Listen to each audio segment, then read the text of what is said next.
Баршаңызға сәлем. Бүгінгі видеода лимон жайлы болмақ. Лимонның денсаулыққа пайдасы. Лимон бізге сонау Үндістан мен Қытай жерлерінен келген екен. Кезінде экзотикалық болған бұл жеміс қазірде елімізде орнығып, халқымыздың көңілінен шығып жатыр. Лимонның пайдасы мен зиянын біле жүрейік. Лимон жыл бойы жасыл ағаштың жемісі. Оның құрамында пектин, эфир майлары, биофлавоноидтар бар.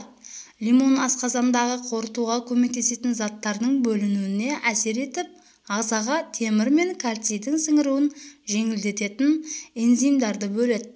Өзі қышқыл болғанына қарамастан, ол асқазан суларының қышқылдығын төмендетеді. Әрине, лимон құрамындағы С дәрумені жайлы айтпай қоймасқа болмайды. Ол жалпы иммунды жүйені жақсартып, түрлі ауруларға тосқауыл болады. Лимон ағзадан қажет емес кір-қоқыстарды шығаруға да көмектеседі. Мысалы, ұзақ уақыт дәрі антибиотик қабылдасаңыз, лимонның көмегімен бауырыңызды улы заттардан тазарта аласыз. Лимон шырыны мен қабығы антисептикалық қасиетке ие.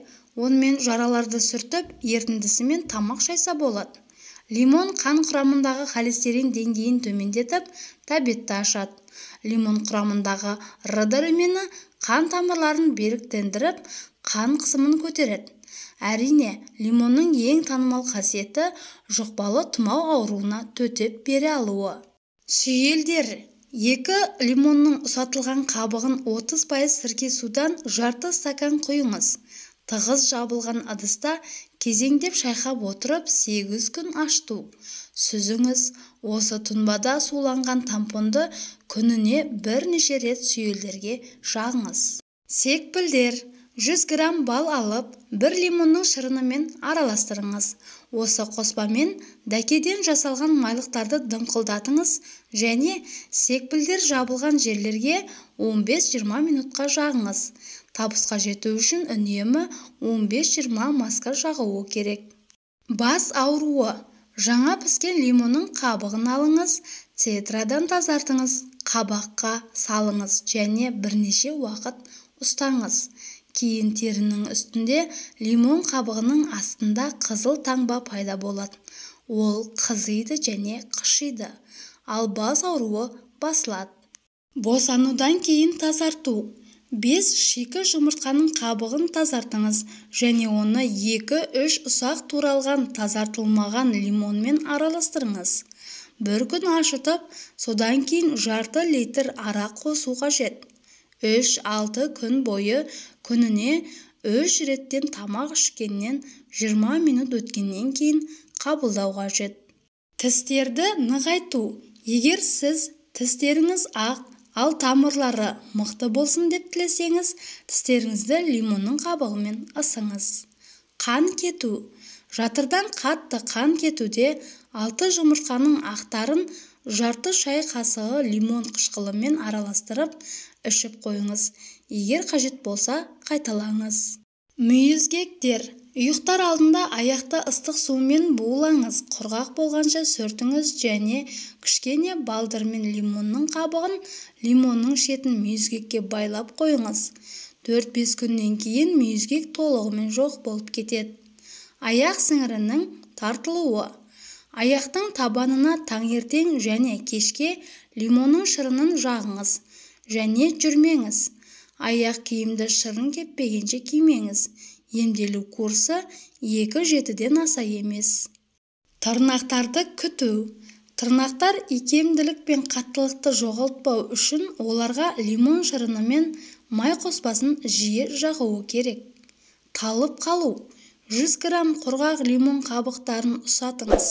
1 литр арақ құйыңыз. Анда-санда шайқап отырып, 3 апта жылы жерде ашытыңыз. Сүзіңіз. Күніне 3 рет 25-30 тамшыдан қабылдаңыз. Жасарту. Қабығымен 3 лимонды, 3 бас сарымсақ, 3 стакан мүк жидекті сығыңыз. 7 стакан қайнатылған сумен ашытыңыз. 2 күнге салқын жерге қойыңыз. Сүзіңіз.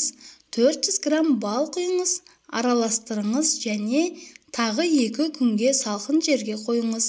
Күніне 3 рет 1 ас қасықтап ішіңіз. Гипотония төмен қан қысымы болған кезде климактериялық кезеңінде тамақтан соң үгітілген кофе дәндерімен 50 грамм, жарты килограмм балдан және 1 лимонның шырынынан жасалған қоспаны 2 сағаттан кейін 1 шай қасықтан қабылдаңыз. Қоспаны тоңазытқышта сақтаңыз.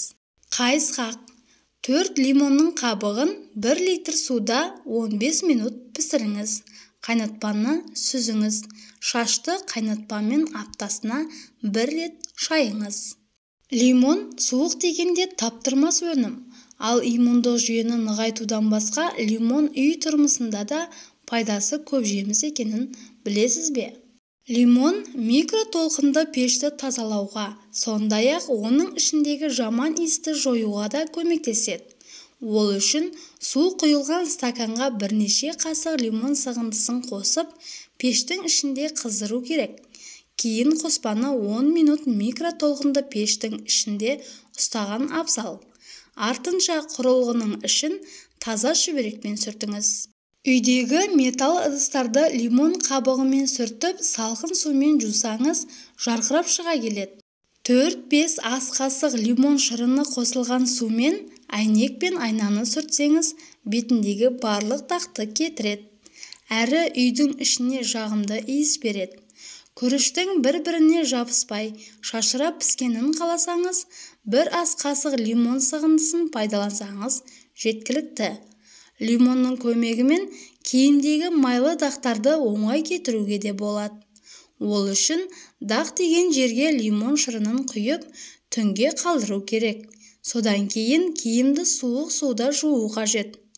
Шәйнектің ішін қақтан тазартуда лимон таптырмас құрал. Лимонды қабығымен кесіп, үстінен су құйып, 10-15 минут қайнату керек. Лимонның косметикадағы пайдасы. Таза лимон шырынымен беттің және қолдың терісін сүртеді. Ол дақты кетіруге көмектеседі. Егер лимонның шырынын өкшеге, тізеге, шынтаққа жақсаңыз, қатайған теріні кетіру анағұрлым жеңілдейді. Қолдың терісін жұмсарту үшін иіс су мен косметика сүтін араластырып, ұйықтар алдында қолға жағып жату керек. Бірінші күн-ақ қолыңыз жұмсақ болып шыға келеді. Маникюр жасар алдында саусақтарды батыратын жылы суға кішкене ғана лимон шырынын қосса, тері жұмсарып, жақсы алынады. Егер қолыңыз жарылып кетсе, теріңіз қатайса, жетісіне 1 рет мына процедураны жасау керек. 2 ас қасық толы лимон шырынын 4 ас қасық құрғақ сүт және 6 ас қасық толы ұн қосып жасалған қоспаға қолыңызды 10 минут батырып отыру керек. Достар, егерде видео ұнаса, лайк басып, төменге лимон жайлы өз пікіріңізді қалдыра кетіңіз.